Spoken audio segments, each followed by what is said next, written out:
Welcome back to New Rockstars. I'm Erik Voss, and the Batman trailer released at DC Fandome reveals this younger Bruce Wayne, played by Robert Pattinson, chasing a Zodiac-inspired Riddler through a series of riddles and death traps, all intricately designed as an elaborate plan that this Bat is too blind to see because he's vengeancing the crap out of everyone. The Riddler calmly surrenders himself to Gotham police, which is never a good sign, and after he is in lockup, Batman screams, "Find the gun!"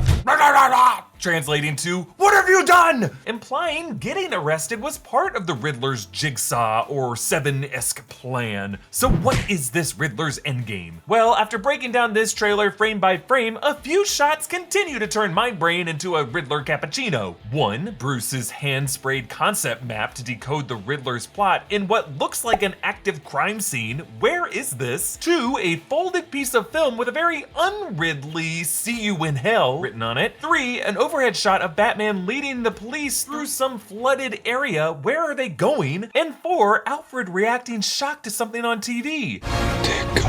What could make this help that's tough as nails react that way? Really, he's probably reacting to the news report of the Riddler live streaming one of his murders. And that report labels the Riddler as a serial killer. So let's plug these puzzle pieces into the timeline of the murders based on the trailer clues that we know of. So the Riddler's first kill is Gotham Mayor Don Mitchell Jr. His second kill is District Attorney Gil Colson, who was forced into crashing Mitchell's funeral, armed with an explosive that we know for sure detonates. And his third kill, based on Bruce's concept map, is Police Commissioner Peter Savage, who we see at a press conference outside Mitchell's home after his death. Now, in Mitchell's crime scene, the Riddler Edward Nashton leaves a card addressed to the Batman. On the cover of that card, there's an owl with a skeleton and a small bat framed in the full moon, and it reads, "From your secret friend," and the owl responds, "Whoo whoo." And the inscription inside reads, "Let's play a game, just me and you." And Nashton wrote on the other side, "What does a liar do when he's dead?" with a code made up of symbols that we have translated to "He lies still." Now, in addition to the overt parallels to the real-life Zodiac killer, there is enough in these clues pointing to the Court of Owls from the Batman comics, the shadowy cult that secretly runs Gotham City, using an executioner called Talon. There's the owl on the card. The later riddle references a court. There's the funeral portrait of the mayor wearing a red lapel pin, which in the comics was the smoking gun clue that Batman used to deduce mayoral candidate Lincoln Marsh's connection with his own family and the Court of Owls. But real quick, losing your hair at a young age is a bummer. 2 out of 3 guys will experience some form of male pattern baldness by the time they're 35. Now sure, Nick Fury makes the bald look cool, but in those 90s flashbacks, he does have a full head of hair. Just going bald can be stressful for the guys I know going through it. But with Keeps, it's easier and more affordable to get treatment for your hair loss and help you keep the hair that you have. Keeps offers generic versions of the only 2 FDA-approved hair loss products out there, but at half the cost of your local pharmacy. Though you'll never have to go into a doctor's office, with Keeps, you get 24/7 access to a doctor who designs the best plan for you. They offer other helpful tools and services, including a tracking tool so you can monitor your progress. Find out why Keeps has more 5-star reviews than any of its competitors, and nearly 100,000 men trust Keeps for their hair loss prevention medication. So if you're ready to take action to prevent hair loss, go to keeps.com/newrockstars or click the link in the description to receive 50% off your first order. That's keeps.com/newrockstars. But He Lies still really points to the Riddler's second target, Mitchell's funeral. Here, District Attorney Gil Colson is duct taped with a similar "No More Lies" gag and a neck bomb in another letter addressed to the Batman. We don't see that card yet, but Colson has an iPhone set to speaker mode and an echoey voice from Nashton played over the first trailer that might be the rhyming riddle inside the card. If you are justice, please do not lie. What is the price for your blind eye?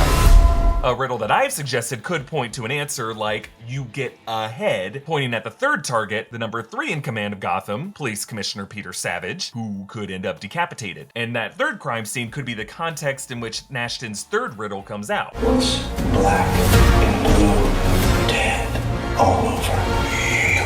Which would point to his next target being at someone in the police force. But whoever this is, I think at this point, the Riddler allows himself to get caught, perhaps identified via his live stream. And when he gets caught in that diner, he slowly raises his hands, but really just his left hand, as if he is asking a question in a classroom. And he could be requesting to speak to the Batman. But then after Nashton's arrest, a new detail in that live stream video could reveal a 4th target that he left alive in a death trap, a kind of jigsaw scenario. And if Nashton Nashton would be working his way down the police chain of command, that would leave Chief Mackenzie Bach, Con O'Neill's character, who's standing to the right of Savage at the press conference, or maybe Barry Keoghan's character, Officer Stanley Merkel, who we have not yet seen any of the trailers, or even the runner-up of the mayoral race, Bella Real. Actually, in the first trailer, on the screen in the Batcave appears to be some woman who could be Real. And in the shot of Alfred saying "Dear God," to the left is the arm of Bruce's riding jacket, so he is reacting to this news in this moment too. So now at this point, Batman goes back to meet with Nashton in police custody. I've been trying to reach you.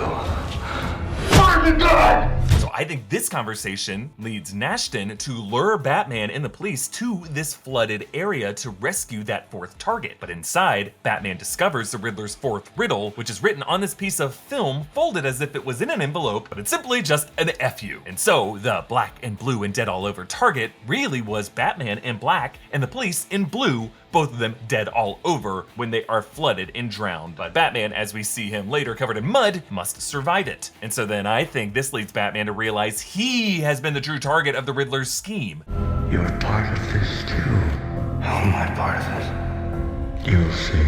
Which brings us back to this mystery location. There is police tape, and if you brighten all this up, the columns, the stone floor, the indoor-outdoor structure, they all seem like a large mausoleum, which is interesting because other trailer footage shows Batman visiting a large cemetery. And on that octagonal table, when you rotate it upside down, that looks like a shield with a W inside of it, the Wayne family crest. This could be in the mausoleum where Bruce's parents, Thomas and Martha Wayne, are buried, thus sins of my father. They are connected with this. Other interesting tidbits, by the way, here. Beneath that lamp near the word Mitchell looks like the Riddler's military cold weather mask, so Batman has really laid out all the evidence here. And then on that cushioned seat in the upper left, two frames which could be the photos of Thomas and Martha. So I think the reason police tape is stretched around this location is that the Wayne family plot could have been vandalized, or maybe even the Riddler used it as a scene of one of its crimes, like where Savage was found murdered, and that could have been why Alfred, seeing that on TV, responded, "Dear God." And now, after Riddler has successfully flushed out most of the police, Bruce could have returned here and used this as his home base to figure out his family's connection to Riddler's overall plot. I think the Wayne family history is at the heart of this mystery. As I pointed out before, the Batman's chest emblem in this movie looks like it is components of a split handle of a handgun, perhaps the gun that Joe Chill used to kill his parents. And now the Riddler may be forcing Bruce to reopen the case of his own parents' murders, something that he might learn was actually